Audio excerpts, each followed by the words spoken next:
पूरा लाइट दिला ना, अजून बस ना.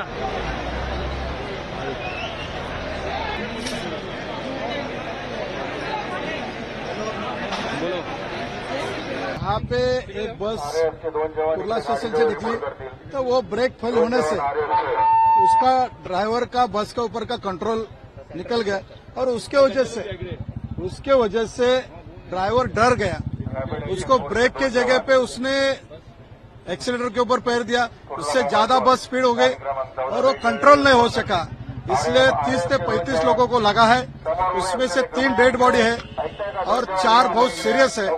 बाकी लोगों को उपचार करने के लिए 7 हिल हॉस्पिटल है, राजावाड़ी है, साइन हॉस्पिटल है.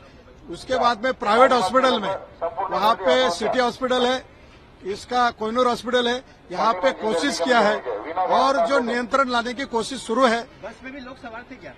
बस के अंदर थे ना लोग. हाँ, उनका क्या हुआ? नहीं, वही सभी मिलके अभी पूरा डिटेल मेरे पास नहीं है. जो जख्मी हुए हैं वो हॉस्पिटल में थे, उनको उपचार के लिए अलग अलग प्राइवेट हॉस्पिटल रहेंगे, बीएमसी के हॉस्पिटल रहेंगे, वहां पे भेजने की कोशिश कर रहा हूं. 6 एम्बुलेंस लगाया है और लोगों को जिनके रिलेटिव है उनको कंट्रोल में लाने की कोशिश कर रहा हूं.